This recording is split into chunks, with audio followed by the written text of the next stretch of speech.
आधुनिकता के इस जमाने में हर दिन नई नई चीज़ों का आविष्कार हो रहा है। अपनी ज़रूरतों को आसान बनाने के लिए हर देश नई नई चीज़ों का आविष्कार कर रहा है। हर दिन कोई न कोई नई मशीन हमें देखने को मिलती है और इस दौर में हर देश अपने आप को बेस्ट बनाने में लगा हुआ है।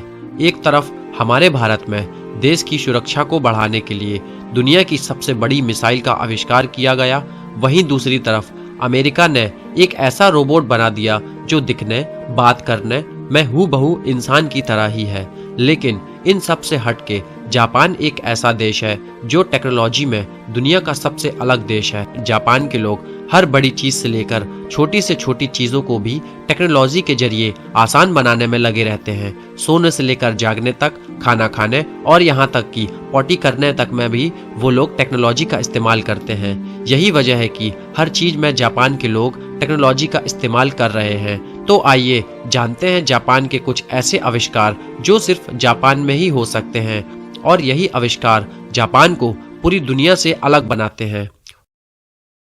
Water saving sink.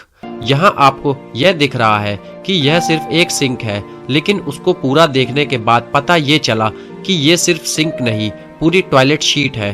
दरअसल जापान के लोगों ने पानी को बचाने के लिए एक ऐसे टॉयलेट शीट की खोज की जिसे आप साफ पानी की जगह वेस्ट वाटर को ही टॉयलेट में यूज कर सकते हैं। इससे आप साफ पानी से हाथ धोते हैं तथा गंदे पानी को आप टॉयलेट में फ्लश कर सकते हो। Sci-fi door. अक्सर हम होटल्स और मॉल्स में अपने आप खुलने वाले दरवाजे देखते हैं और मूवीज में तो हम ऐसे दरवाजे देख लेते हैं जिनकी हम कल्पना भी नहीं कर सकते। लेकिन यहाँ जापानियों ने काल्पनिक चीज को लेकर एक ऐसे डोर का निर्माण किया है जो खुलने, बंद होने और सुरक्षा के नजरिए से 4 कदम आगे है। इस दरवाजे का नाम ETAF ऑटोमेटिक डोर है और ये दरवाजा इंफ्रारेड सिस्टम की मदद से काम करता है। जब भी कोई व्यक्ति दरवाजे से निकलने के लिए उसके करीब आता है तो दरवाजा ऑटोमेटिक ही उसके शरीर के आकार के हिसाब से अपने आप को खोल देता है। और इसके अलावा दरवाजे में लोगों की पहचान करने के लिए भी सिक्योरिटी सिस्टम मौजूद है जो सिर्फ उन लोगों को ही अंदर जाने देता है जिसकी जानकारी दरवाजे के अंदर पहले से ही मौजूद है। Electronic carpet. दोस्तों, ठंड के दिनों में जब हमारे घर में फर्श ठंडा होता है तो हम नॉर्मली क्या करते हैं? मोजे पहनते हैं या फिर घर में स्लीपर का यूज करते हैं, नहीं तो फिर हम फर्श में कारपेट बिछाकर ठंड से बचते हैं। लेकिन यह जापानी लोगों ने एक ऐसे कारपेट को इजाद किया जो पूरी तरह से इलेक्ट्रॉनिक है। जी हाँ दोस्तों, एक ऐसा कारपेट जो बिजली की मदद से गर्म होता है। इलेक्ट्रिकली हीटेड होने की वजह से ये हमें गर्मी प्रदान करता है और इसकी गर्मी को हम 110 डिग्री सेल्सियस तक बढ़ा सकते हैं। और रही बात इसकी साफ सफाई की, तो यह पूरी तरह वाटर प्रूफ है और सैटिन रेजिस्टेंट है। यही कि अगर इसमें हम कोई लिक्विड या खाने पीने की चीज गिरा देते हैं तो यह आसानी से साफ हो जाएगा। बिना पानी से कपड़े धोने वाली वॉशिंग मशीन। दोस्तों, जब हमें कपड़े धोने होते हैं तो हमें आमतौर पर वॉशिंग मशीन में पानी की जरूरत होती है और कपड़े को गीला करके धोते हैं और उन्हें बाद में सुखाना भी पड़ता है। लेकिन इस समस्या से छुटकारा पाने के लिए जापानियों ने एक ऐसी मशीन बनाई जिसमें पानी का इस्तेमाल एक भी नहीं होता। गंदे कपड़ों को साफ करने और बैक्टीरिया को मारने के लिए मशीन में केमिकल पाए जाते हैं जो कि कपड़ों में मौजूद सारे कीटाणुओं को नष्ट कर देते हैं और कपड़े बिना पानी के पूरी तरह से स्वच्छ हो जाते हैं। कीबोर्ड्स।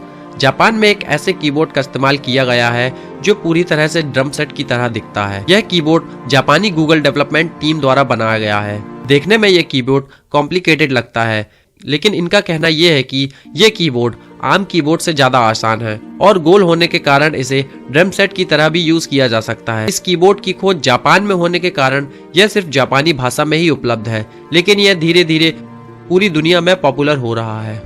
Turning train sheets. दोस्तों, किसी एक जगह से दूसरी जगह जाने के लिए हम कई तरह के ट्रांसपोर्ट फैसिलिटीज अपनाते हैं, जैसे कि कार, बस, प्लेन या ट्रेन। अक्सर यह देखा जाता है कि सफर के दौरान लोगों को घबराहट, बेचैनी और उल्टी जैसी समस्याएं झेलनी पड़ती है। इस परेशानी को मोशन सिकनेस कहा जाता है, यानी कि आप जिस दिशा में बैठे हैं उस दिशा से उल्टी दिशा में अगर गाड़ी चल रही है तो आपका सर घूमने लगता है और आपका जी मचलने लगता है।